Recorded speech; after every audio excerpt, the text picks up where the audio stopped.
Hello everyone, welcome to GG Poker Showdown Round 3. I'm Chris Page. I'm joined tonight by Terry Fleurs, by Hugh Wizzy, by Henry Wright, and of course by Simeon Daniel. We'll be discussing all of the latest news around the Premier League, and we'll be playing round 3 of our GG Poker with the in-person finale coming up very, very soon. So I'll pass you over to our host for this evening, one Mr. Terry Fleurs.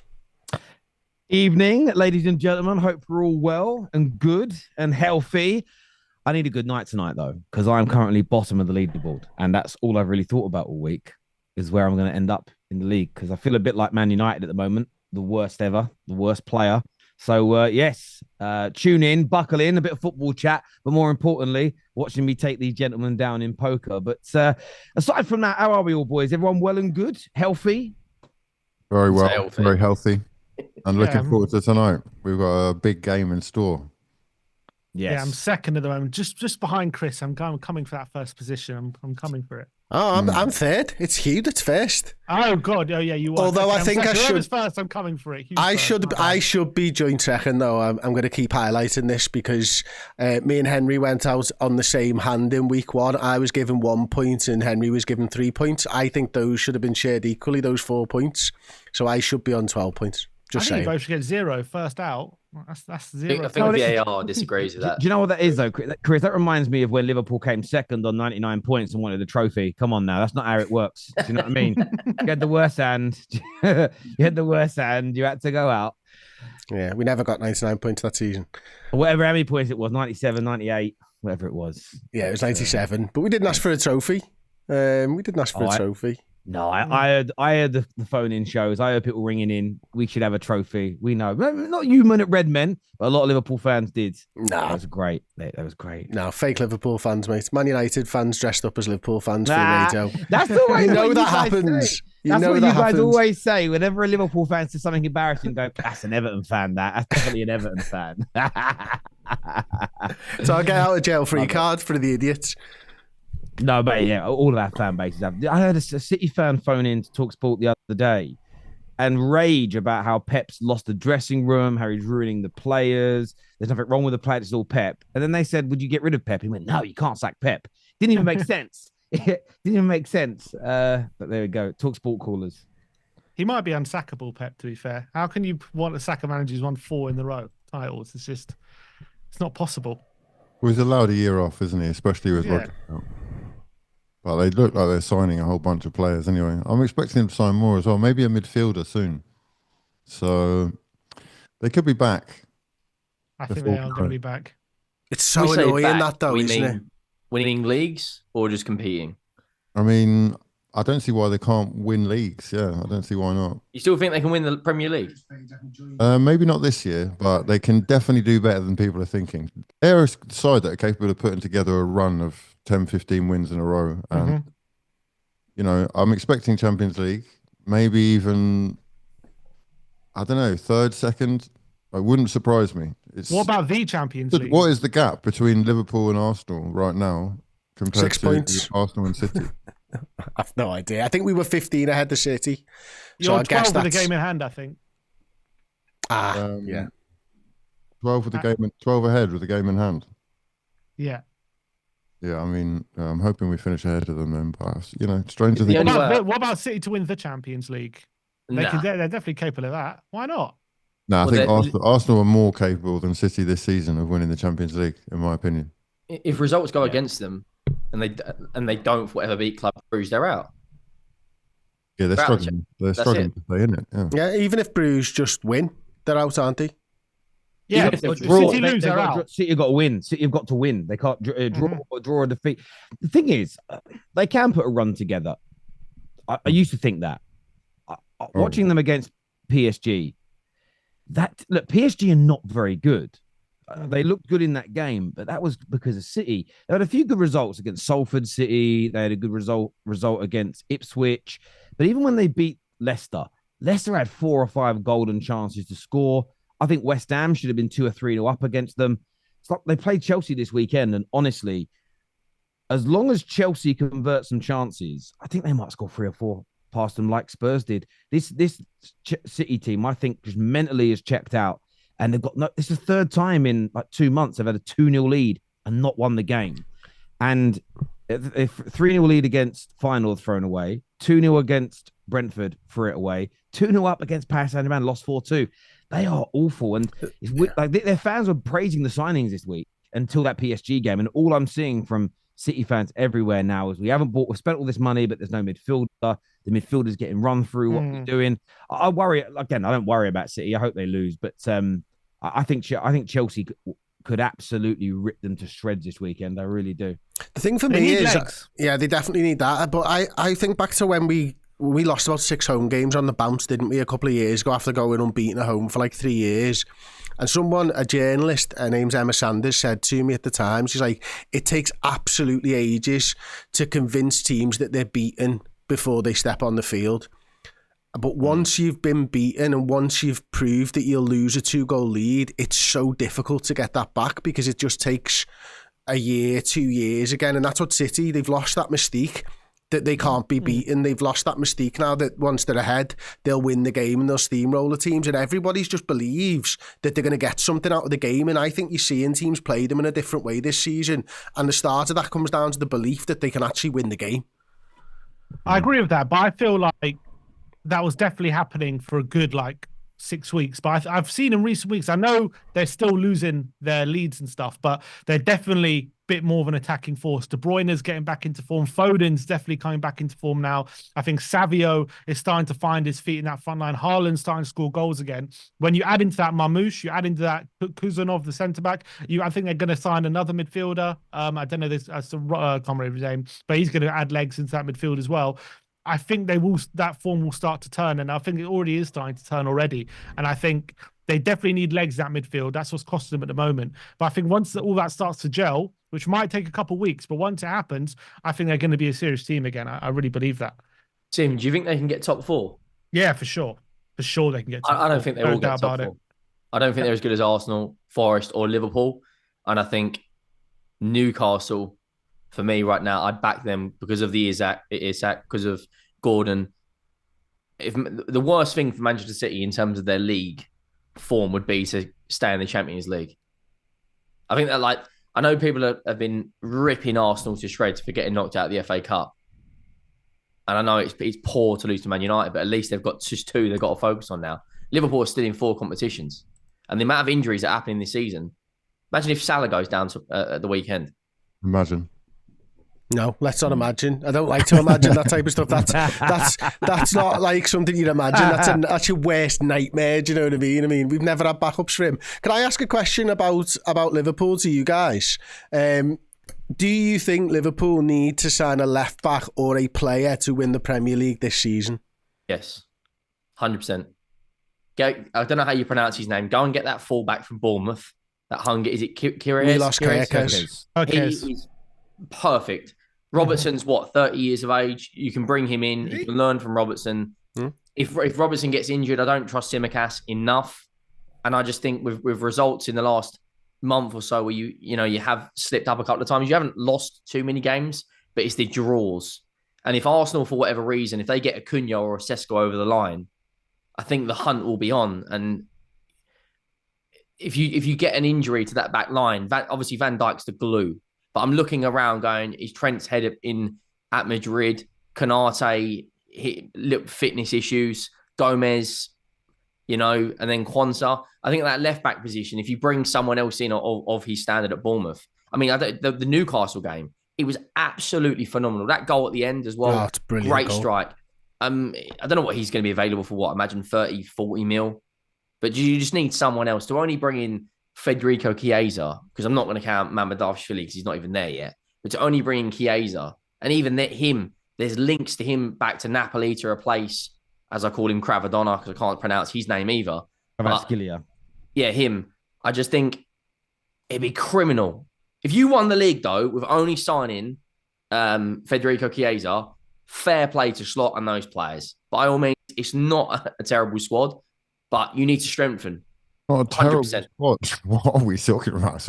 Unbelievable squad. It is, but you still need new legs in there.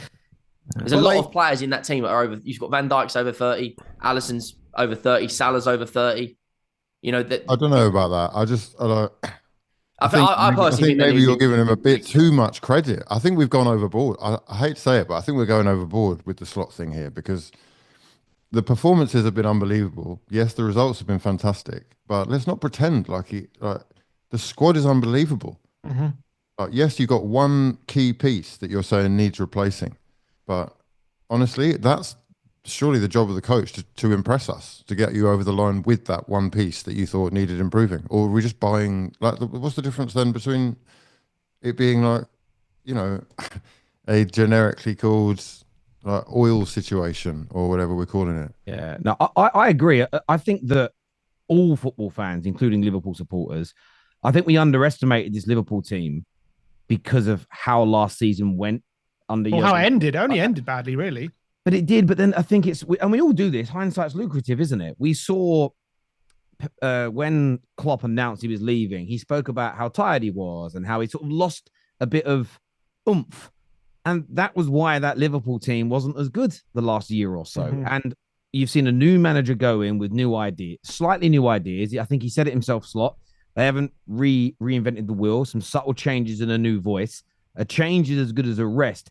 And Liverpool are back to their absolute best. And I think that there is this sort of narrative of, oh my God, it's so embarrassing for everybody else. But people talk about Liverpool as those Slots come in and it's a brand new rebuild. Mm-hmm. Slot has just taken over a well-run club and a well-run team that's been built over a 15-year period. And I'm talking the ethos of the club, everything. And he's taken over.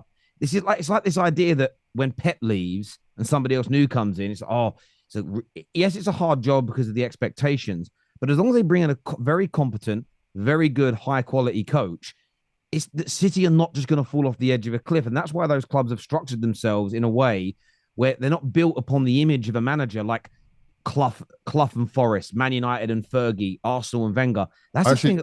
actually don't agree about the City part that you just said there, man. You don't? No, because City falling apart is they already have the unbelievable coach. They already have that. It's not like Pep can't come up with a plan. What they have is they don't have a complete puzzle. They have bits that they've been putting together for a while now. You've got, where is Rico Lewis? Who is he? What is he? What is he developing into? Is he a DM? Is he a right back? He's playing at number 10. Where is he? Who is he?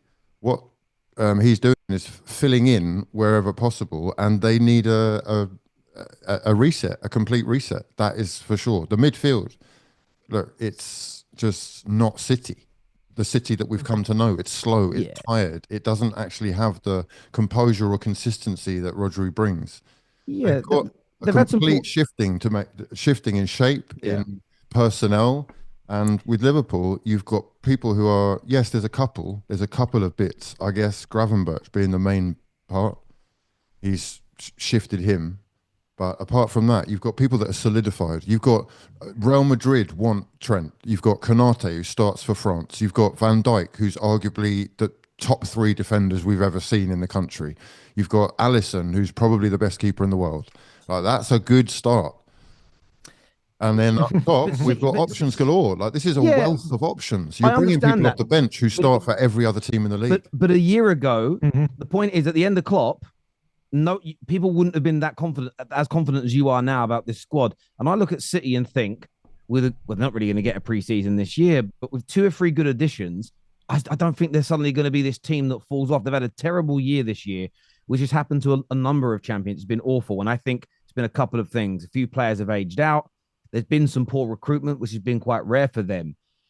And then they've also had some injury problems, all kind of hit at the same time. And almost this element of, we've won a lot of trophies. We're a little bit bloated. Maybe a little bit of motivation is gone. But I don't look at this City, the club, as broken. 2 or 3 good additions, front, back, and centre, and have already started that process. I don't necessarily think the whole club's going to fall apart. And by the time Pep leaves in 2 years, I think they'll have rebuilt the squad enough where, as long as they bring in a very good, competent coach, I don't feel like we're going to see this City team and City as a club just fall to the wayside. In the same way as a lot of the big clubs in Europe that are structured as the head coach and manager comes in and coaches the first team, but the structure in itself around it is more of a continuous process. You may see them have bad years, but they don't fall off and do what Man United have done and had 11 years in the wilderness. The only time that's happened is when teams have got into financial trouble and their league's been in financial trouble, like AC Milan in Serie A as an example. But the way they're structured is that the manager isn't the be all and end all of any of these clubs. And that's why I've been asking my club for 11 years to change how we're structured. I don't think you can be built in a way anymore where you're solely reliant on one manager, his style, and there's not the ability to be agile and move on to somebody else. And I think Liverpool have shown in the transition from Klopp to Slot that if you set it up right, you can maintain quality whether you change managers or not. So yeah, I'm not confident that City will fall away for a long period of time. They'll have bad seasons because everybody does, like this year, but they're going to spend the money and get straight back up there, I feel. I think to answer Chris's question, if they need to sign someone to win the league, I don't think they do, but I think they are risking it if they don't. I think if they do sign a couple, but 1 or 2 players, they'll probably walk the league, to be honest. I think it'll be comfortable. I definitely feel that way about Arsenal. Arsenal not going into the market. Yes, Arsenal for sure. If they don't sign a forward, I can't see them winning the league. It smells of like, okay, we're just going to sort of see what happens this year. If it works, it works. But I think if Liverpool don't sign someone and Arsenal do, it becomes dicey. I think it definitely becomes a bit dicey for Liverpool, especially if one of Salah or Van Dijk. It's a huge opportunity. I still think they'll win the league even if they don't sign someone, just because the consistency for Arsenal just isn't there at the moment in terms of like, can they see them going on a similar run to what they did last season? I don't know.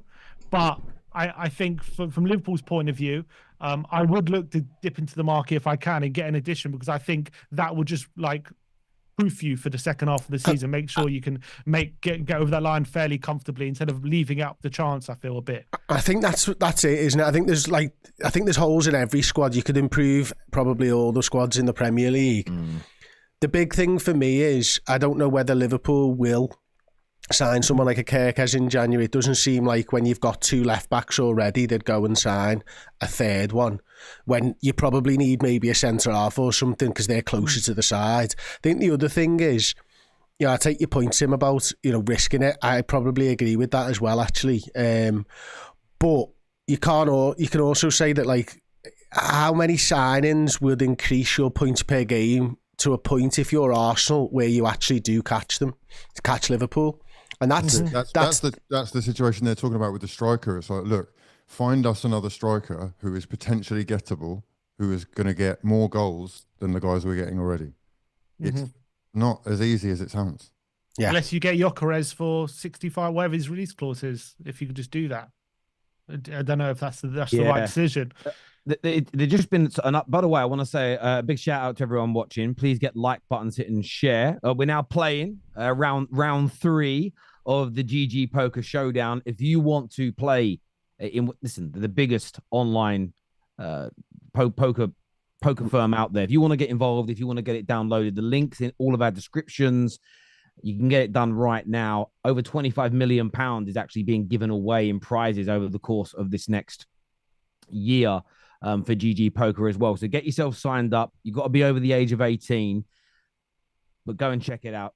But only ever have a little flutter with what you can afford to lose. Be responsible with it. Have a little bit of fun like we are. But the serious stuff started now because the game has begun. Those blinds are going to shoot up highly. But some breaking news about Arsenal from David Ornstein is that Arsenal are in talks to sign the young lad, I think it's pronounced Napan, from Rosenborg, the 18-year-old midfielder. It says Arsenal are working on a deal to sign him. So maybe that's who you guys are looking at, Hugh. Is that enough, in your opinion? Well, it's not what we're after, is it? We're just dancing around the situation. It's like we're doing everything we can to not do what we need to do. I don't have a problem then. Like Zubimendi, it's like fantastic, great, but it's in the summer and it's not helping now, and it's not what we're after. So, yeah, slightly frustrating, but Chris, let me ask you: do you think if you get this situation right, if you do win the league this season and then build correctly, do you think there's a chance you could have a bit of a City era of a bit of dominance, like 2 or 3 in a row? I think it's probably the hardest era to do it in, isn't it? Because it seems like anybody can sort of beat anybody at the moment. But I do think there will be a confidence that comes to this Liverpool side and Slot that, we could improve drastically. I think it was interesting, obviously, that we only did sign Federico Chiesa in the summer. I think, everyone looked at it like, what were we doing? But the year we won the league, we didn't sign anybody. I've actually had a super chat here for you, actually, Terry, as well. Imran Adam has sent us £5, who says, when we got 97 points, we did get a trophy. We won the Champions League. I think that one was aimed at you, mate, which I think is quite amusing. Fair play. So I think, look, I think there'll be a confidence that comes with it, and I don't think we're the finished article yet either. Obviously, I go to every game at home anyway. I watch the away games in the studio nowadays, and I think Liverpool can only get better. And that's the interesting thing for me, is that like I don't think we're 70% of the team that what Slot could build us into. But I also recognise that if Virgil van Dijk leaves, if Trent Alexander-Arnold leaves, and if Mo Salah leaves, this might be the best side that Slot ever actually manages, because you've got to get those transfers right. Now, I think 2 or 3 will stay, but that's a scary thought because they've not signed. And I think that's maybe causing some indecision in the market, because you don't know for definite what your summer business is going to be. So yeah, it's fascinating for me. But like getting that league title, I mean, if we can do that, goodness me, we could become a force. There's no doubt. There's no doubt. Just on that Arsenal update that's come through, what has been said is that Arsenal are working on a deal to sign the young lad from Rosenborg. No agreement or decision on the 18-year-old future situation open, which they always say. He then goes on here, Ornstein, to say, after the injury to Gabriel Jesus, Arsenal still hope to strengthen their attack this month with long-term targets like Benjamin Sesko looking unattainable. They are now considering alternative targets. When you hear an update like that, Hugh, I mean, and you just said that Liverpool want to sign someone, but maybe, just maybe, there's a sort of, I know Liverpool wants someone, but if Arsenal don't do anything, then maybe there isn't as big a necessity for Liverpool to do so. But when you hear that kind of update, obviously a briefing from Arsenal, what level of confidence does that fill you with that you'll get something done? Well, I guess that is something. Again, we're just dancing around the issue. We're looking for a striker to take us to the next level. If anything, a front man who can play across the line, you know. And we've got a couple of players who are on the way out. I would imagine Gabriel Jesus is one of them, both in terms of like his future and get out of here, lads. But yeah, look, it's difficult. I don't know why they haven't done it in the summer, if I'm honest. And you know, he may well be dying on the hill with this, with a couple of his moves not really playing out so far. Sterling is another one that, you know, it's what's going on with Sterling? What's your opinion? Why is not working? Not a lot, to be honest. He can't kick a football. He needs game time, to be fair to the guy. But he can't kick a football. It's over, isn't it? He's at the end of the hill. So what, his legs are gone, you think, or it's a mental thing? What do you think it is? I mean, I don't know. A lot's happened, isn't it? He's not getting any younger either. So, but I was quite shocked that they did it again, and you know, we look to be this adoption service, don't we? We're happy to take people in and fix them. We're fixers. So yeah, I thought, you know, maybe he can do his thing here, but it's another Willian, really. It's literally no different. I think Rashford's going to sign on deadline day. No, I mean, look, I'm not going to entertain it just because I'm not even trying to take the mick. I just think it's a that's joke. what they'll do. If that is the case, yeah, I mean, it just says everything really about the planning that's going on behind the scenes. I know there are a lot of changes happening with Edu leaving, but yeah, I was going to ask you that because there's a lot of reports saying Arteta has more control now. Like, what do you kind of make of that? Is that a bad thing? Is that a good thing? I'd imagine he's got almost complete control. But the guy who was working alongside Edu, Jason A2. Oh, are you kidding me? I had Pocket Kings and everyone folds. He has basically been doing most of the work anyway for Edu, apparently. Edu just saying yes or no to things that he was bringing to his table. So I don't think it's like a lot has actually changed in terms of, you know, what's being offered. But it is probably just Arteta making the decisions now. So, yeah, in some ways, I'm not sure if that is the best idea. I would like someone who is, you know, an experienced director of football. And you know, a sporting guy that can take us in a direction where top players are attracted, and you know, he's looking for profiles that are slightly different to what we've got already. Because I don't know why, but we do have a lot of a very similar profile. And You think Cunha would also? He's. I think if it's not going to be Rashford, he's probably the one that will get signed. But if Forest, like me and Terry were speaking about this on the terrace the other day, they're happy to put 65 million down for him. Forest, like surely Arsenal can match that or beat that. yeah, it's big money, but he's a top player. People are underestimating him where it comes to the price tag. He's played at top clubs already in a few different leagues. He's proven he can do it in the league, in the Prem.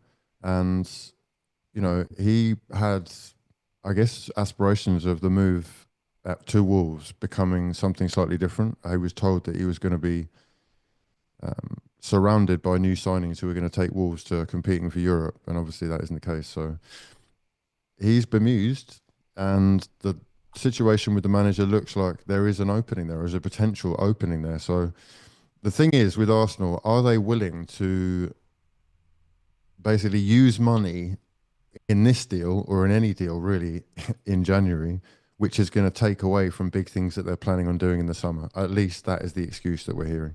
It sounds very samey to me, same old Arsenal. And we have been here before where it's just one thing that we need to get us over the line, most often a midfielder or a striker. So I don't have much faith, if I'm honest, and I can see it being a loan deal on deadline day for someone from abroad. Let's go. No, not at all. Let's go. Their sporting director and his agent have both said that Arsenal haven't made any approaches because they don't want him to leave, or their club, Leipzig, don't want him to leave yet. That's, again, a potential summer deal. So I'll be honest, like, it sounds really demoralising for fans who know that, all we need to do is go big and we can just get over the line. But I don't think they're doing it like that. I think it's,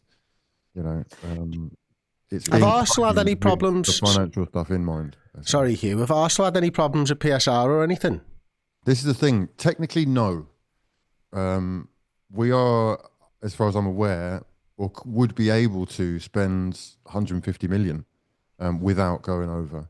But obviously, they're not going to operate like that. No smart business is going to just put everything into it. So it's, part of being patient with the process. I guess that's what we're being sold. And I will be honest, when I look at the options that are available, who out there is the guaranteed goal getter who takes us to the next level? And I can only personally think of, Osimhen? Yeah, it's awesome. And there's like three, it's the same four people that you keep hearing about. And some of those guys are just not gettable. It is very unlikely that, Isak is going to be able to be, you can prize him away from a club who don't really, maybe to balance the books they would like, but they don't need to sell. So I am crossing him off the list. And then you got Gyökeres, Vlahovic, who I'm not convinced about at all. And I don't know where else we go. Buemo? Sorry, Mbeumo. Yeah, on Buemo from Brentford. Again, you're talking about a big money deal, though. It's a big money deal, and also it sort of hinders Nwaneri's progress, Saka when he comes back. The thing is, though, you're not in a position. You've got to bring someone in. You have to. If you don't, let's just be honest, you're not winning silverware. If it was announced right now, Fabrizio Romano, here we go, Gyökeres signs for Arsenal, Liverpool fans are automatically thinking, right, now we've got a battle. Right now, they're thinking, there's just not that huge amount of firepower, is there? I agree with you. I do agree with you, Henry. But on the flip side of that, okay, if that's the mentality that those teams are actually going into the next 20-odd games with, then bring it on, because that would be the wrong mentality and you would be likely to slip up to someone who you're underestimating. I don't think that's the case. But Do you think then, Hugh, if you don't sign anyone with the injuries you've got, you can still win the league? I doubt. Honestly, mate, I don't know if we can win the league even with a signing. You've got to bed that signing in. They've got to move country. They're speaking a different language. They've never played with these players before. They don't understand the system. It's very unlikely that even a top player coming in would make a massive difference, as far as I'm concerned. Can I ask, just so I understand where you're coming from? So from your point of view, you're not overly frustrated if you don't go out and try and sign that star player for those reasons. Terry, don't say that. I'm an No, Arsenal fan. no, I get I'm it, but pushing obviously 40. Yeah? Go on. Sorry, So go on. I've been around the block and I know this club like the back of my hand. I don't care about what kind of merch we're releasing or what kind of PR statements they're putting out through whichever journalist. I've seen this all before. I know the lingo that everybody is using when they don't know anything. And when they don't know anything, it's because they haven't been briefed. The people that are being briefed are giving out a tone which suggests we're not going to be doing that much. Okay. And okay. And I understand that, but I'm more interested in you're saying that when we've asked a few questions tonight, you sort of said we're not doing too much. We're beating around the sort of the point that's going on. I'm asking what you want to see happen. Because we need to sign a serious striker, Terry. But at the same breath, you've also said that you're not even sure they're going to come in and make a difference because they can't embed in that 6 months. So that sounds risk. Every transfer is a risk. Yeah. So you can spend an 80. Look at Darwin. Darwin gives you moments where you think, wow, this guy could be unreal. But how we're like 2.5 seasons in, I think, and we're still trying to work out exactly how we fit this guy in. So it's not a guarantee. You know, these guys. I don't know. Haaland is like an exception to the rule. It's an anomaly. I don't know that.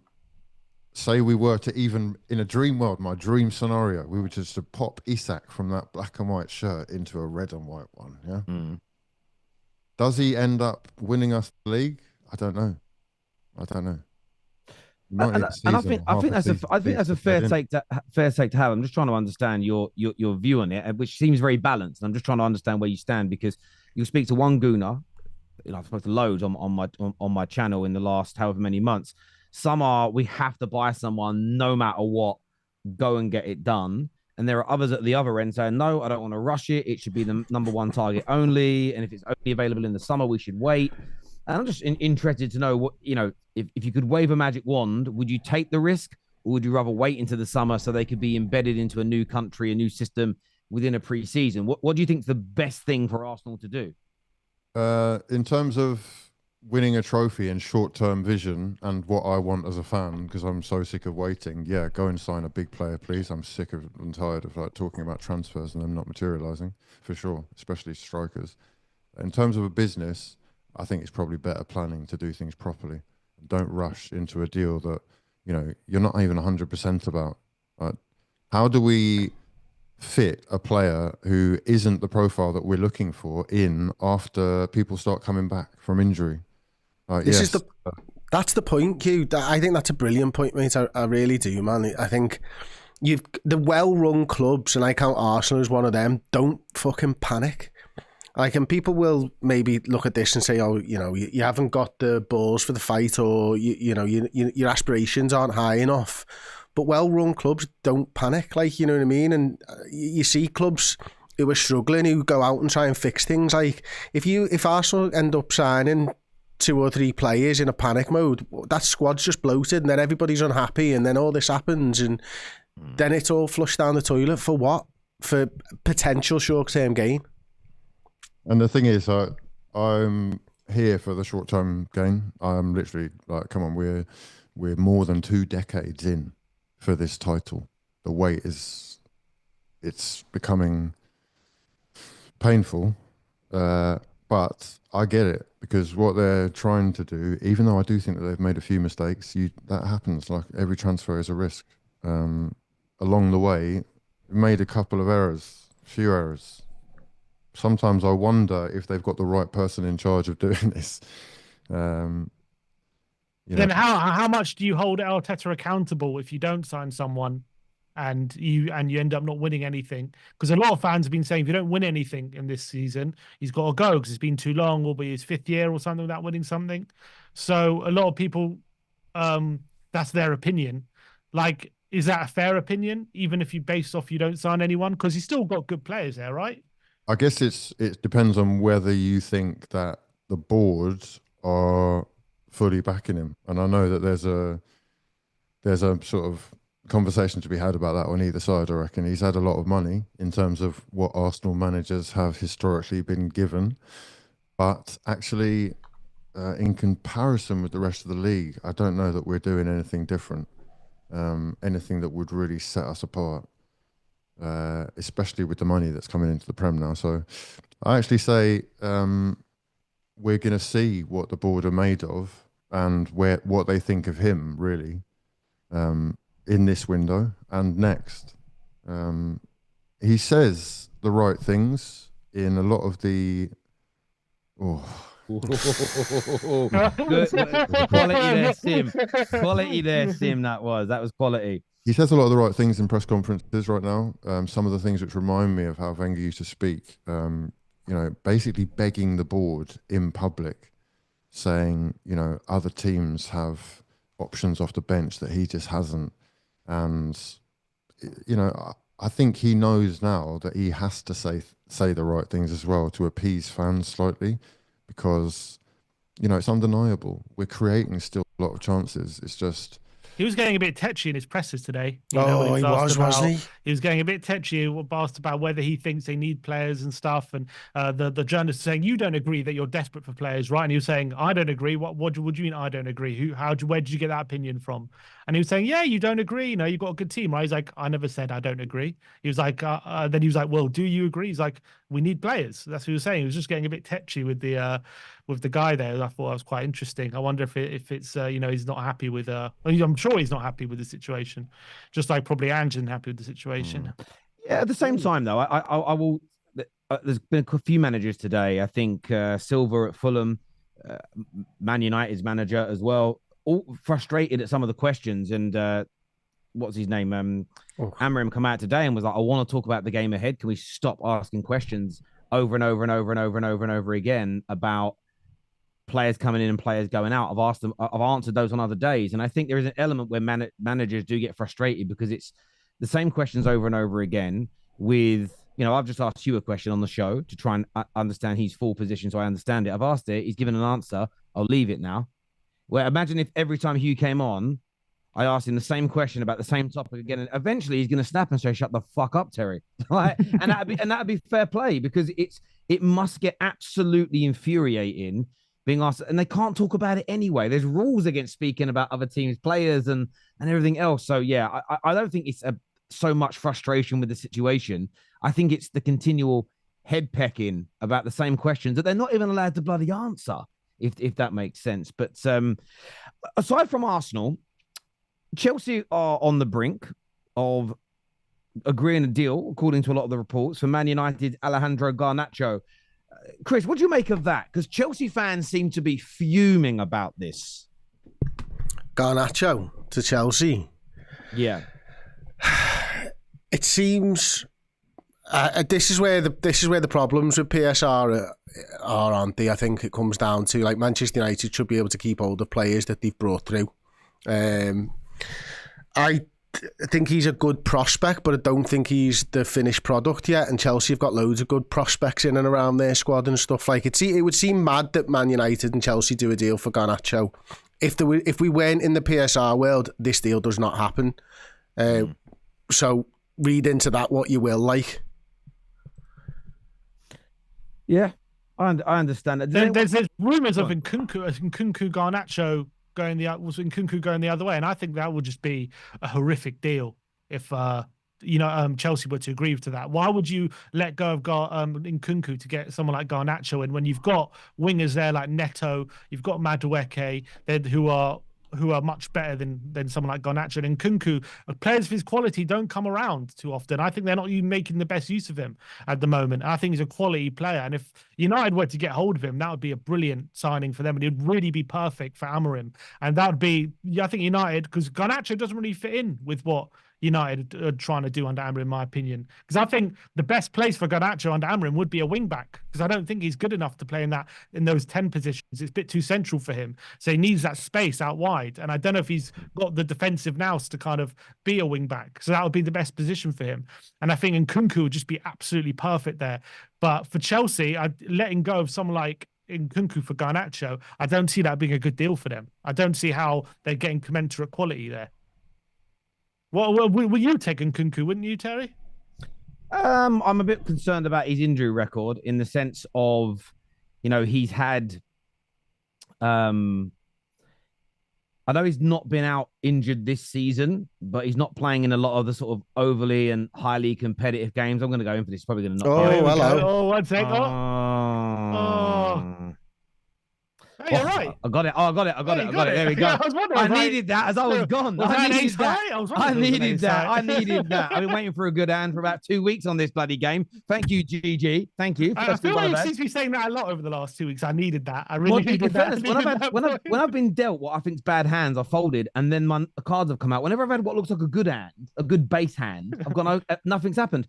But no, I'm not that keen on Cunha, to be honest. If we could get him on loan again, though, but I'm not that worried about Garnacho leaving. I think he's a good player, but I'm not sort of sitting there and thinking to myself, top class.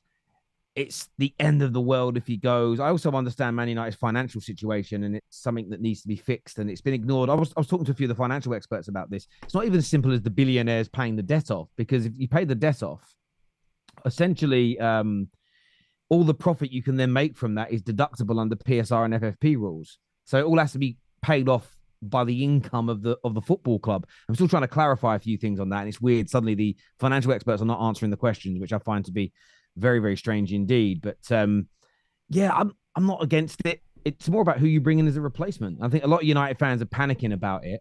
But if the replacement comes in and does a better job than Garnacho, those same Man United fans will very, very quickly stop worrying and stop panicking. So yeah, I'm just kind of keeping my powder dry on that one, if I'm being honest. Do you reckon there's any... Who's the replacement supposed to be? Well, I can only go by who we're linked to. So we're linked to Cunha. We've been linked to Tyler Dibbling. There's Mbomo that we're linked to. And again, it's not even about who those individuals are. If though they come in and do a better job, then I'm kind of relaxed. You know, I'm just not gonna. What I'm not gonna do with everything my club's got going on is every single decision. I'm not gonna just sort of panic and over criticize and show my ass for every single decision that's made. I'm going to just kind of stay a little more relaxed, really. Terry, can I ask you a question? Sorry, mate. Can I ask you a question, Terry? So, like, yeah, obviously, Amorim hasn't had the best start to life as Manchester United manager and all that type of stuff. Obviously, you know, there'll be pressure on him.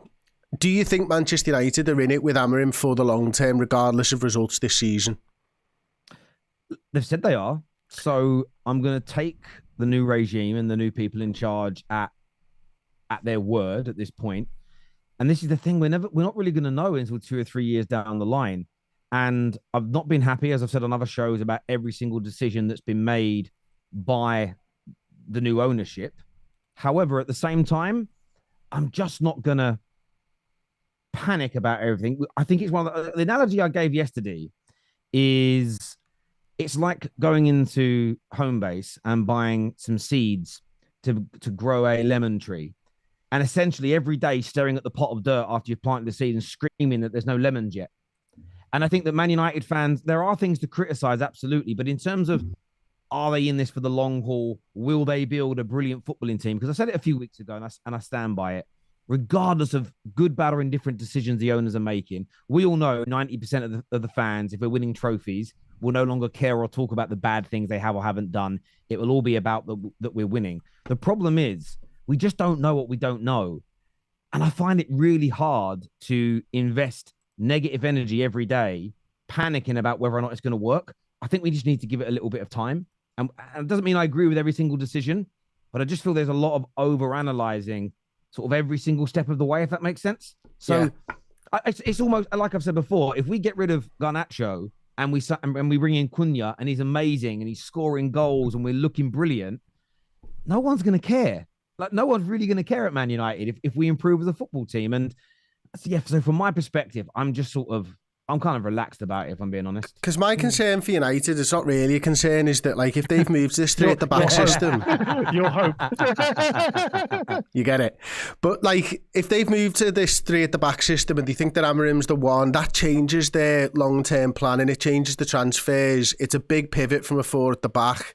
Like, they've got to fully invest in Amorim, and if he just doesn't get results and he can't get results, then what the hell are they going to do? Because they're going to change pretty much everything to suit him, and then probably get a forward the back manager in and change it all back again, which doesn't sound like a well-run club to me.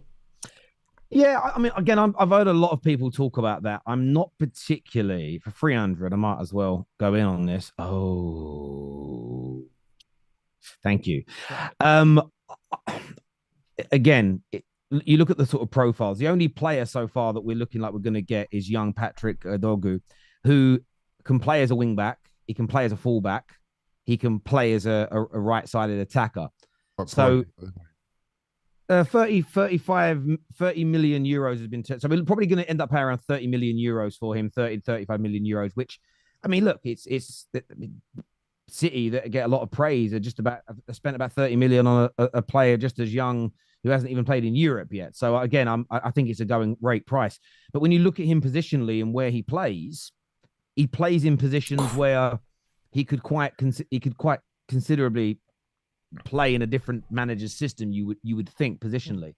So I do get your point. If we build a squad, if we buy a centre-back who can only play in a back three, and then we get rid of Amorim and we bring somebody in that cannot play a back three as a manager, then I'll criticize it. The problem I have is that until that happens, I just don't see because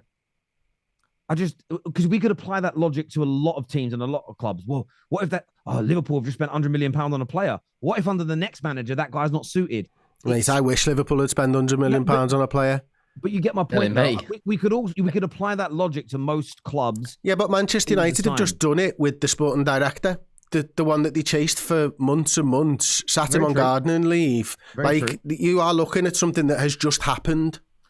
Yes, I understand that, but Liverpool have been well run for a long time, and I give them praise. But in between Edwards leaving and Edwards coming back, you hired new sporting directors that then didn't last very long. Mistakes happen, and I just think that I understand them being questioned, and I've called them out and I've condemned them as well. The only thing I'm not doing is overanalyzing and panicking at every single decision, because I just feel it's a waste of energy. Really and truly, to worry about all these things. And it's a fair challenge and it's a fair cop, and it might end up coming true.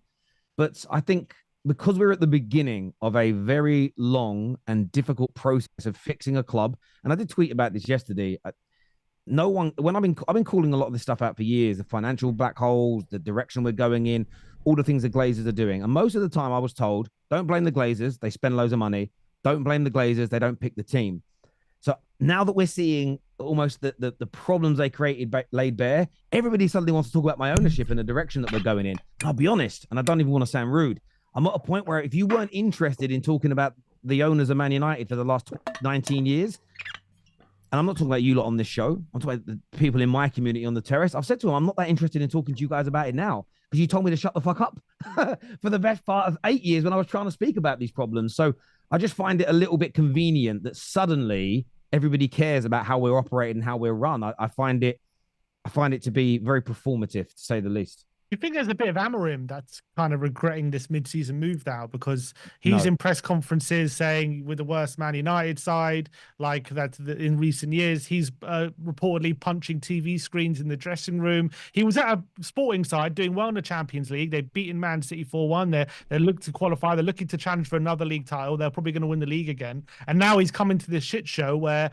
you're basically all over the place. He's losing games every single week. He's, potentially, if things go even worse, if things get too bad, he could potentially be out of a job, and all of a sudden his reputation's taken a massive hit. Do you reckon there's what we're seeing at the moment from him in some certain interviews and press conferences is that frustration about this mid-season move? Maybe he's starting to think, should I have actually agreed to it? I think there's some frustration. Do I believe that he regrets it? No, I don't think he's sitting there going, I should not have made this move. He wanted to come in the summer as opposed to mid-season. That was always his personal preference. That's my point. Mid-season as opposed to the summer instead of waiting. It is what it is. Listen, him punching a screen and getting angry in the dressing room, I'm all for that. I think I just don't look at these things as being overly abnormal for teams. I always remember when there was that fight between Balotelli and another player in the City team, and the media tried to do this whole like, oh my God, this is the worst thing I've ever seen in my life. Only for loads of pro footballers to go, this happens at training every week. What you're making a big deal for. Man United are not in a good space. We are changing how we play football in the middle of a season. We should have started it in the summer. I've said that all along. But there was always going to be this ups and downs and these bumps in the road. The manager, this is the thing. Everything that's gone on the pitch since he's been here. You sound like a Spurs fan, Terry. No, not really. Not really. I was just thinking the same thing. But not really. I think everything that's happened on the pitch in the last 2 months, go back and watch the first 2 interviews that the manager did for Man United. I'm sure none of you actually sat there and watched it. Go and watch it. Everything that's happened, he said would happen. He said there's going to be some great weeks, and there have been. He says there's going to be some weeks whilst we're changing everything where we get exposed and embarrassed, and we have to ride that storm out together. So for me, I listened to what he said, and I believed him in the beginning, and everything he has said. Now, we don't know which games are going to be good, which games are going to be bad, but that's why I'm just not panicking, because everything he said would happen is. You listen to the Sporting fans. This happened in the first 6 months he was there. I'm just not impressed about it. I'm gonna. Oh yeah, great Al. Look at that, 3 of a kind. Oh wow, I'm enjoying it. But on Chelsea, I just want to bring it back to them because that was the original question. A lot of their fans are saying if we're going to drop £60 million on a player, it should be on a bagsman, a really good goal scorer, a better goalkeeper. Does it strike people as strange that they're again going for another kid as opposed to bringing in more experience to take them to the next level? Well, I don't think he starts for them. I think, is he the guy to come in to replace Mudryk in terms of squad numbers? I don't think he's better than Sancho or Neto. How long is Mudryk out for with this ban? 4 years, apparently. 4 years? Yeah. Really? Oh my God, they signed him to a 10-year. Yeah, they reckon there's a good chance. They reckon there's a good chance it could get negotiated down like Pogba's did, but Garnacho is not a better player for me than Sancho or Neto or Nkunku. So 60, 70 million pounds, you got an you got an Osimhen in Turkey who would come in and make them contenders for me. And I don't know why no one's signing him. Like, does Garnacho massively improve Chelsea's squad? For me, no. But on United's side of things, he doesn't fit their system properly. He is an academy player, isn't he? So it'll be 100% profit. So it makes a lot of sense. If you can get 60, 70 million pounds for a guy that doesn't fit the system and his profit, I don't see why not. And then that United can address what they actually need. But Chelsea, nah. I don't even think he starts for Spurs. No, actually, no, it's a bit far. That's a bit far. Now he does start for Spurs, but man, what is it with these poor hands? Yeah, like I don't think they should be spending £70 million or £60 million on him. Yeah, I've never really seen it with that much with Garnacho. I just don't see the need. He's a moments player. I think he's he's got a lot of pace. He's very direct. He goes at people. He loses the ball a lot, but he'll also come out on top in a lot of scenarios. But I just don't see how him going to Chelsea changes anything for them, really. I don't see the improvement there. And in terms of signing a striker, they got Nkunku and they've got Jackson there, who are both, for me, 2 good players. If you can't make it work with those 2 strikers as your players, then that's not the issue there. I think for me, they need a bit more depth in midfield. They've got Caicedo, Enzo. They need one more player in midfield, and I think defenders. That's the big problem for them. They're just not great at the back. Who's got the flush? 6,000 in the pot. Oh, no flush. Kings. Boom, boom. Terry is. Let's go, baby. Roving. Right, Terry. come on now. He's going to start bullying now. That's what Terry. Any chance I can get a decent hand? Yeah, it's tough when the blinds go up as well. The when blinds you're are on starting low. to go up as well, aren't they? So it's yeah. Could be in trouble here. Yeah, I think this might be it for Hugh. This might be it, I feel. Unless he's got a 5 and a 9. I mean, why didn't you go all in there, Hugh? Wow. Oh, there's going to be a split pot, surely. Unless someone's got a pocket 6s or something. Oh!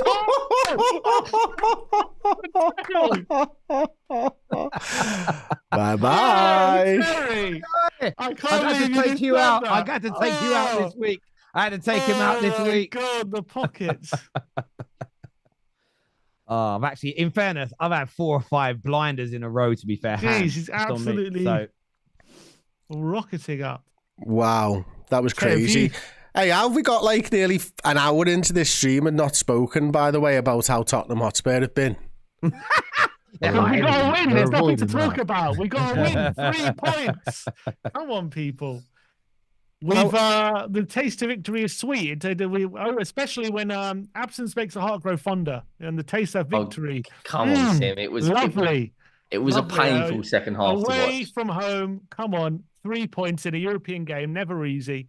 We had 5 teenagers on the pitch by the end of the game, and we got over the line. That is what it's all about: grit and determination. At the end of the day, did I win with a pair of 5s? Come on. What about the game at the weekend, though, Sim? Yeah, What game of the weekend? It feels Was slightly it an more Everton important, game or slightly something, was bigger. it? Was there a game of the weekend? I don't remember. Relegation. Look, Ange, that game was completely on Ange. I'll completely accept that. I think he went to a back three, it backfired. I think it was a stupid idea, to be honest, because he's admitted that Tottenham at the moment aren't spending too much time on the training ground, because literally they're just spending time recovering at the moment. Did he say how long that's been happening for, Sim? What? Did he say how long you've not been training for? Because it could be a while, mate. Yeah, I mean, probably like 2 months, I would say. But we literally, because we've got so few players, we've literally got 11 or 12 fit players at the moment. They've just been spending the time recovering, and they don't really have time to do tactical setups and all these different things. Hang on. Chris has gone all in here. I've had to. Chris has gone all in. Got to, What's haven't Emery you? going to do? Is Emery going to bottle it? Is he going to be Spursy? Oh, he's not in. Oh, he's got 7. Oh! Oh! What's the last one going to be? What's it going to be? Don't be imagine it's an ace. Don't be an ace or a jack. Get in. Hey, bye, Emery. Henry's gone. Well, I ain't bottom anymore, which is nice. You're right down the bottom, Henry, I'd say. What's happened there? Oh, here we go. There we go. Right, there we go. You can probably explain to us now whether you are Ange in or Ange out then, Henry. Oh, silly question. Yeah, I'm still Ange out, but I will. You've got to give credit for winning away in Europe, albeit it was against a poor side. But like Sim said, injuries are depleting us. In terms of the Leicester game, if we give them 20 attempts, Jamie Vardy will at least score 3 of them. We can't. I understand that I understand it's a massive game last night for us in terms of our European qualification hopes to get through to the next round. But it was like the players were just reserving energy at that point. As soon as we got that second goal, it was like, right, that is it. Just see the game out now, which is okay. But waiting on a straight as well. Sorry, mate. Yeah, they're both on a straight with the same card. That's brilliant. Sorry. When I look at the Leicester game, they're fighting for their lives, and if for whatever reason we don't win that game, after the Elfsborg game, our run of fixtures is horrible. Brentford away, Villa away, and Liverpool away, back to back to back. And at the moment, we're trying to sign Brian Bobby from Ajax, who's got 1 goal in 18 games. We might as well go and get Calvert-Lewin. Is he a striker? Yeah, we don't need a buy striker. strikers from the Dutch Scoring league. goals is not our weakness. We need to keep them out and actually get a bit of stability in the midfield. I don't understand why Kulusevski played another 90 minutes. Well played. 90 minutes in a row. Well played, Sim. What are his other options? Is Johnson on the bench? No, but someone injured. like Son, for instance, could have played a 90, because Kulu for me is the most important part of our team. He's the one this season who's been the shining light, putting in 7, 8 out of 10 performances every single week. If he gets an injury, I lose hope right now of us actually turning this around. He's the one I look at and just think that when he's on it, there's a chance we can actually do something. Like, for instance, Lancashire should have come on earlier. Pedro Porro and Kula are being run into the ground because we don't have decent cover. Archie Gray now in his professional career. Teenagers. Sorry? We ended the game with 5 teenagers. I know. That's the state of our squad at the And moment. that's when you got to look at the board and go, what are Daniel Levy and Enid keep coming out saying they're behind Ange, he's the guy, they're going to back him. Then prove it and go and actually fucking buy some players. Because what we're doing at the moment is ridiculous.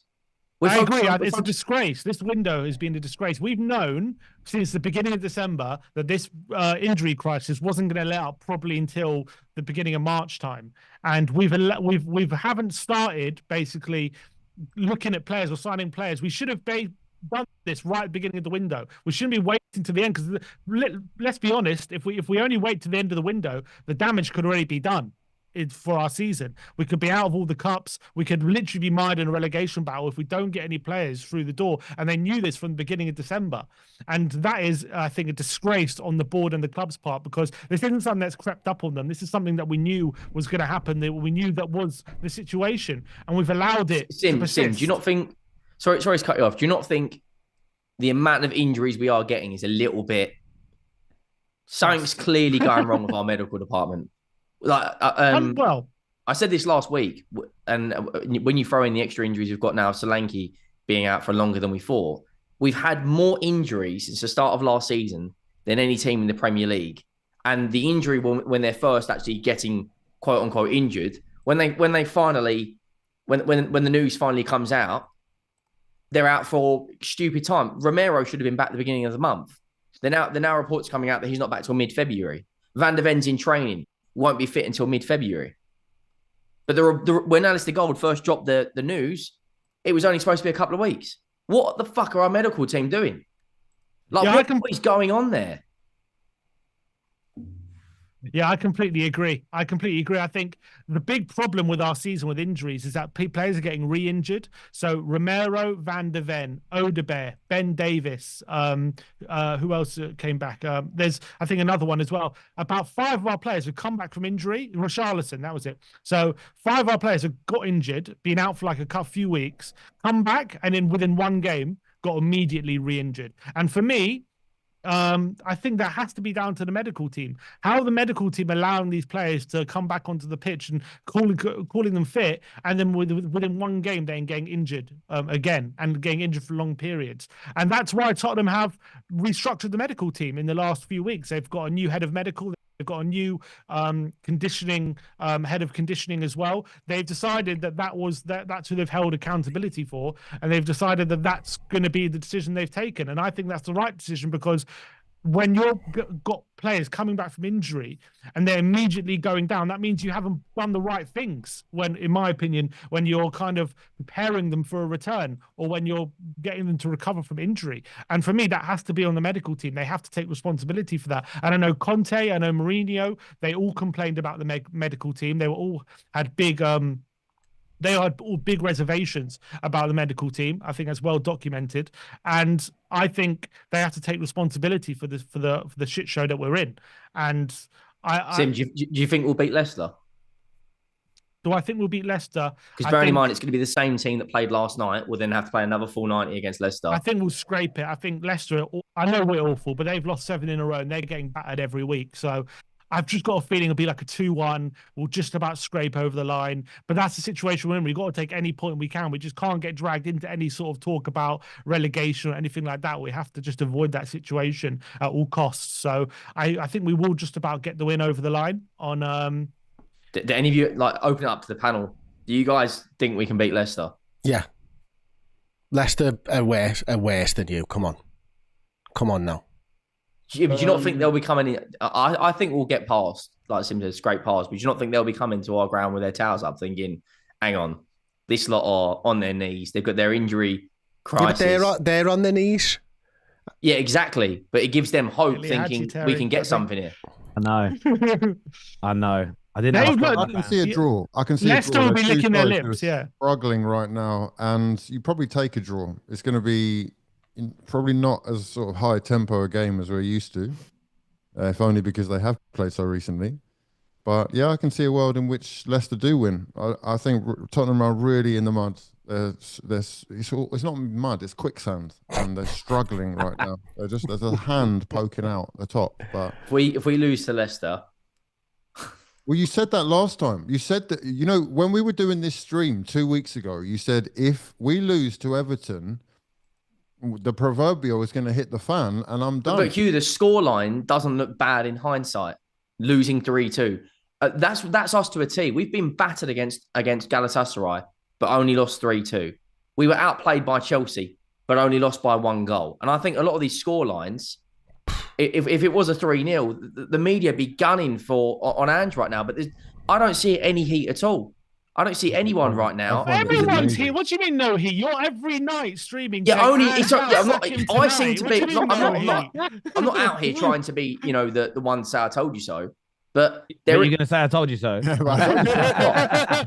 probably will, yeah. But I don't see a lot of rival fans at the moment saying, why is this guy still in a job? Oh, I'm going to be blunt. Don't see that. But that's No, I don't. Honestly, You I don't don't see see that. that. Everyone's Henry. wondering. I'm going to be blunt with you though, bruv. Don't say it's because we're Tottenham. No, but it is partly. It's because Yeah, but come on, what we... No, but and you know what it is as well. It's gone past the sort of the banter thing, and it's now pity. And when it's pity, you don't want to take the mick. Do you know what I mean? That's where we're at. This is sad to see. When I watch him doing press conferences or interviews post match, it's like I hope he's okay, because the body language that he's giving off it's not confident. It doesn't fill me with hope for you, that's for sure. I think most managers are like that when they lose games, and I think the they're situation where they are. I think the situation we're in. At the floor. He does that when we win. He does that when we win. It's not about he just. does it. No, he doesn't. He does. No, he doesn't. He does. He If does. you go, it's a lie, right? If you go back and look at his body language on that 10-game winning streak, his shoulders were back and up, his head was there. Good eye, mate. Now he's staring at his shoes. That's not lie. Oh, hang on. Chris has gone all in here. Has Sim got the ball bag? I think I do. Oh, here we go. Right, what we gonna see? Oh, pause. Come on, right, give let's me see what the flop David does. Oh no. Okay. No. Come on now. What's his last card? Be a 4. Oh wow. Get in. Hey, Sim's out. I'm not out. Oh no. Sorry. No, he had less than you. Yeah. He had less than you. But Chris is now taking over. Oh, that was a big one. Oh, that's what she said. No, but I think in the situation that we're in, of course, he understands that it's going to be a massive struggle until we start getting players back to start winning games, and he understands the situation. That's probably why he's a bit dejected at the moment, and he's probably frustrated that we haven't got any new signings, and he's frustrated with the situation. But I think you've seen his his demeanor in recent weeks. I'm saying maybe not at the start. I think you're right, but in recent weeks, even when we win.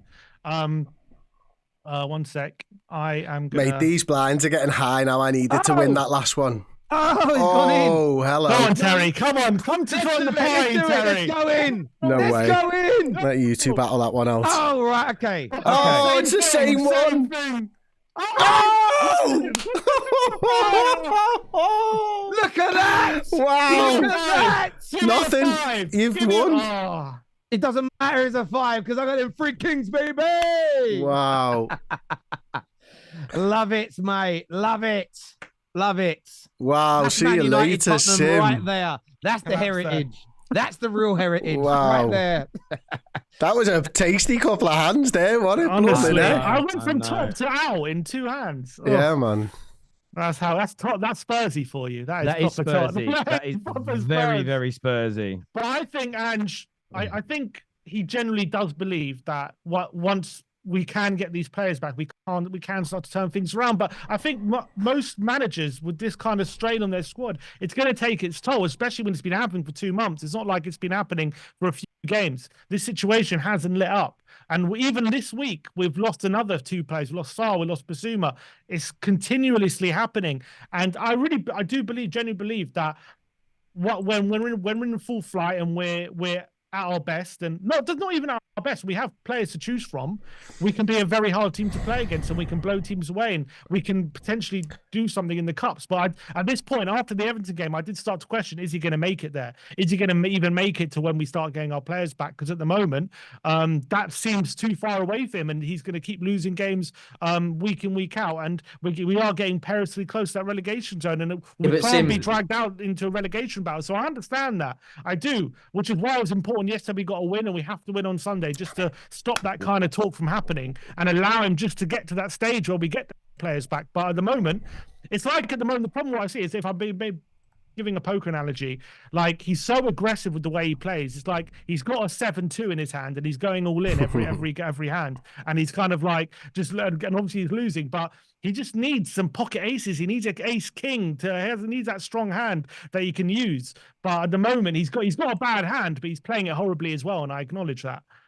Do you not think, even if we beat Leicester with the fixtures we've got coming up, and the amount of injuries we've got, I don't see how he survives. Because we've got Romero Van der Ven coming back next week. You know, yeah, but they were supposed to be back bloody earlier this month. I know, but and you know what will happen is Romero's back in training. Romero's back in training. Yeah, I know he's back. So we'll end up rushing him back, and then he'll get injured again. Hugh, can I ask you a question? Just like listening to the Spurs fans. It's quite beautiful, isn't it? It's amazing. Let me just read to you guys after the Everton game. Let me read you our next 10 games: Brentford away, Liverpool away, Villa away, Man United at home, Ipswich away, City at home, Bournemouth at home, Fulham away, Chelsea away. Just reading out fixtures. It's not... No, but that run of games. Those are games. You're losing 50% of those games. More than that. Yeah. We're not going to go to Brentford the way we're playing and win. 50% of those games. You think we'll win more than 50%? If we have players, yeah. If we have players. Wait a minute. We don't have any players. Sim, though. Since November 2023, with and without players, your win percentage has been 31%. So what makes you think you're going to start winning? There's context to that, though, Terry. There is no, not over 18 and a half fucking months. There is. Not over 18 and a half, over a year, 18 months. Well over a year. There's no context. There is context to that. Because, last season, you're talking about last season, we obviously had that first 10 games, right? And we obviously were pretty good, and everyone says that was a fluke, whatever. We then had a bit of an injury crisis, but after that, but in one game we lost Romero, Van der Ven, Doggy, and Maddison to suspension and injuries. We then lost 4 games in a row. But then for the next 16 games, we actually won 10 and drew 3. So we actually had top 4 form for about 16 games during that period. Everyone says after the first 10 games we were rubbish. It's not true. We actually had top 4 form for a sustained period. What happened was in the last 6 games of the season, we ended up losing 5 of them because we played the top 5. And obviously it's not an excuse to lose all of them, but that's, there's games we didn't really expect to win. And then this season, I think we were doing okay up until the injury crisis. We were 6th. We were 4 points off second. So we're doing pretty well. Like, I'm not saying it was amazing, but, it wasn't as it ended now. We're on a break. Like Ross and Rachel. How do you... we've never got this far into a game before, have we? There you go. Can you skip it, or do we have to sit here and... I mean, I don't need the break. Terry needs the break. I saw what you were trying to do there. Entrapment you were going for then, mate. I had to look at you over here on a couple of hands because I was seeing if you've got any tells or anything because my screen's too far away over there, but you've got a good poker face, mate.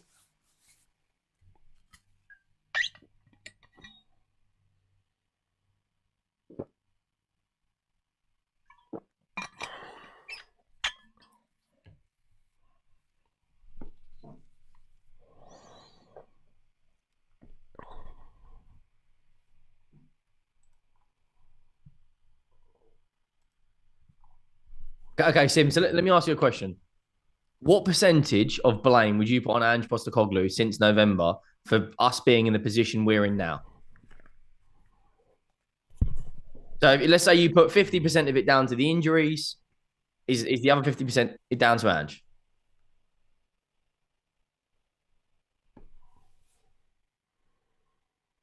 Yeah, how much percentage would you...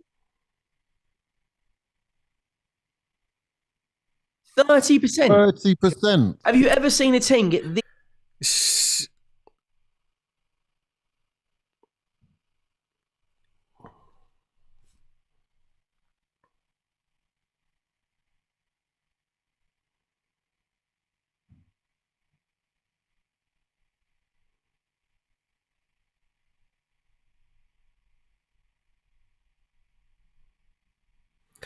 Sometimes it does just go like that, though, as well, Henry. Sometimes you just get loads of seasons, injuries. Arsenal have had it 2 years pretty much without major injuries, I think.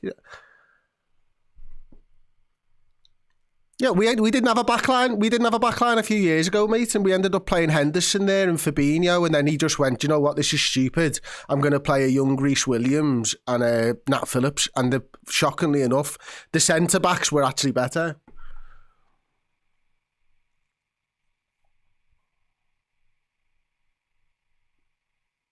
Oh my word. Oh my God.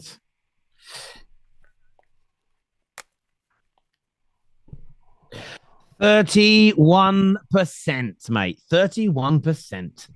I love watching you defend, Ange. Honestly, bruv. I hope that one day I hope my kids defend me as much as you do when I'm older, and my loved ones love me as much as you love Ange. It's beautiful, man. It's beautiful.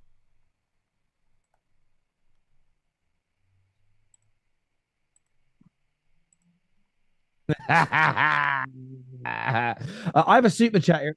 Sorry, go on. I think I understand that. Sim's audio might have gone. Joe, is that right? Has Sim's audio gone? Yeah.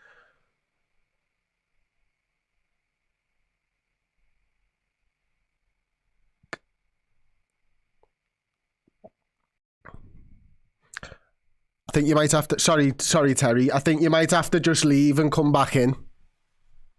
See, Cronkies.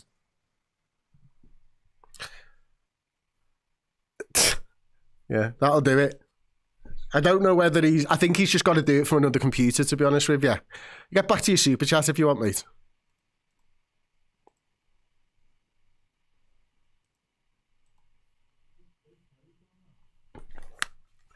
Can't hear you, mate.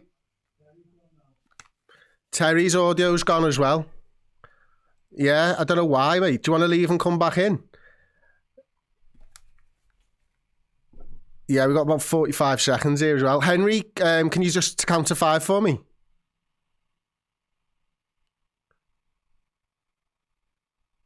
Can you hear him, Joe? Count again, mate. 1, 2, 3, 4, 5. Yeah, he's Even back. my audio's gone You're back, Spursy. mate. Yeah, you're back. I can hear you fine, Hugh. Do you want to carry the conversation while we do this? It was you last week. It's them this week.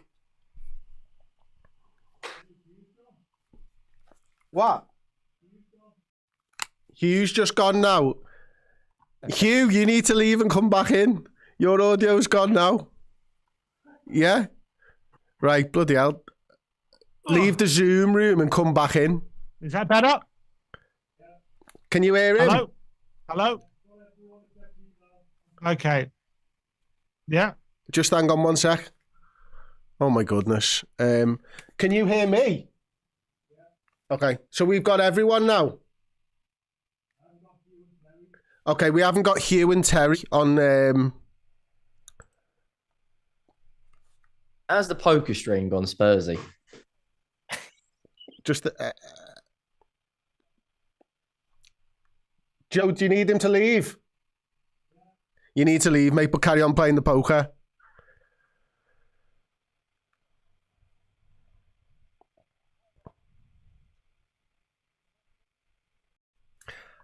I honestly think he's. I really respected him in the beginning for instilling your principles and all that. Like when everyone was losing their head about the high line and the 9 men, I was like, do you know what? I think a manager has to put their plan across. But like we're 18 months in now and the plan's not working. And I know there's loads of injuries. I get that. Trust me. Like, you know, we've lived through that.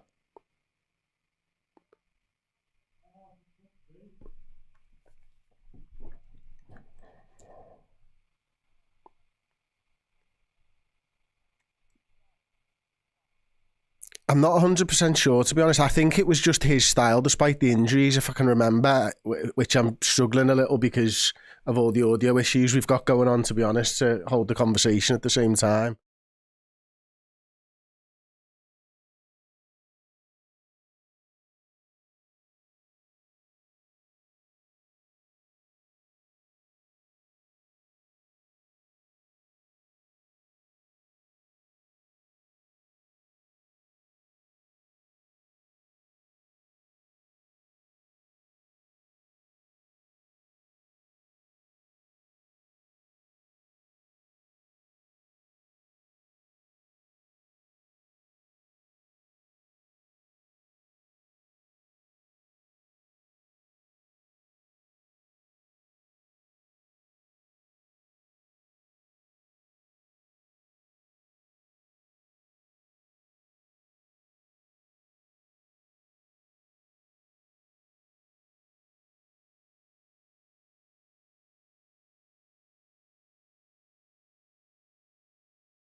Hello, everyone. Sorry about the audio issues. We're still waiting on Sim to join us again.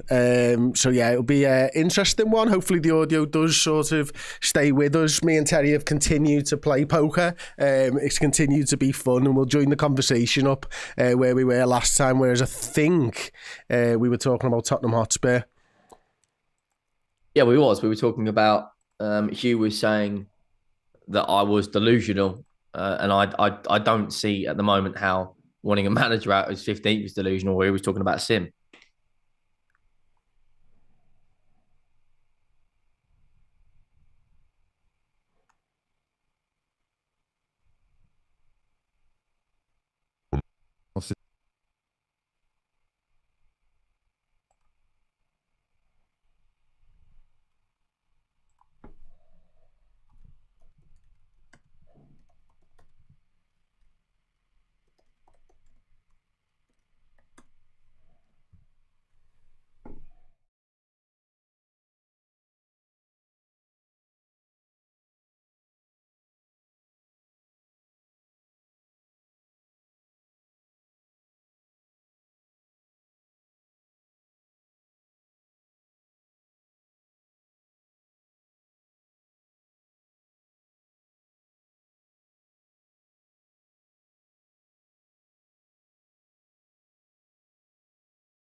Hello, everyone. Welcome back. We're just starting a new Zoom meeting with everybody to try and get this all sorted, and we'll see where we go from here. I'm literally sending the links to everybody as we speak, but the game of poker's still going on.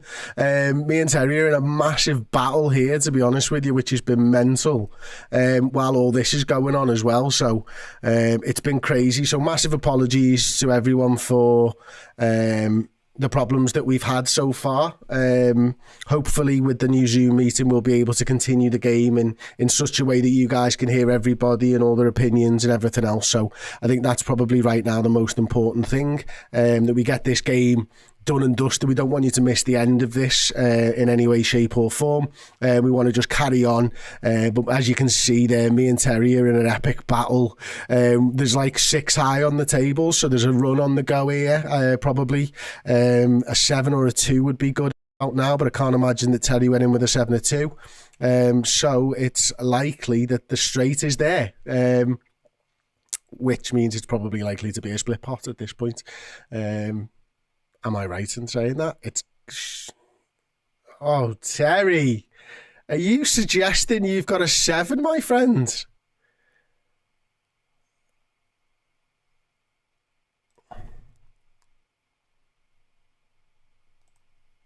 Well, I'm not. You tried to cheat me out of that one, though, there, to be fair, mate. You nearly had me. You nearly had me then, mate. I was so close to folding on that for you for having a 7. Oh, these blinds are massive now. It's all in or out, isn't it? Yeah, and hopefully we can get Terry on the screen as soon as possible as well, because right now you're looking at me in a game of poker, which is a bit of a mad one. But it is what it is right now. I'm on 14,000 chips. Terry's on 8,000 chips. How did that happen? No, 10,000 chips and I'm on 11. Just tell us, mate. I can't. Oh, passcode. He's in it. He's in here already. Oh, mate, this is wild. Yeah, if you could get Terry on the screen and then the others, that'd be great, mate. Literally don't know what's happened here. I've never had this problem before, so apologies, everybody. Just talk to Joe for us, everybody. Count to 5.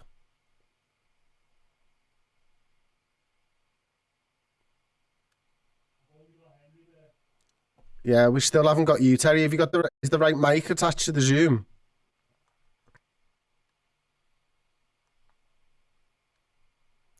On loan.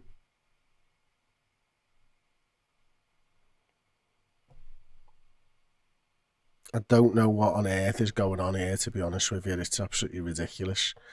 We just can't seem to get the audio working. Have you got any suggestions, Joe? We're live just for the poker and me, basically, at the moment. But Joe doesn't understand what's going on. I don't really understand what's going on. But the poker's going to finish, isn't it? So...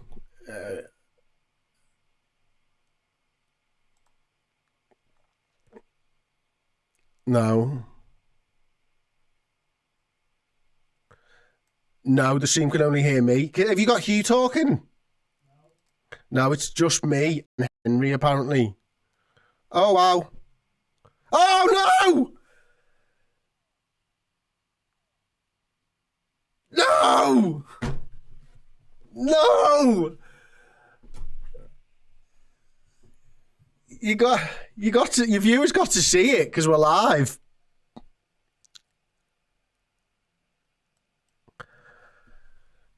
Oh, Teddy's won it. He's won it. And the live in-person poker showdown is next week. I'm sorry, Terry, there's no point in you talking. I'm the only one on the stream.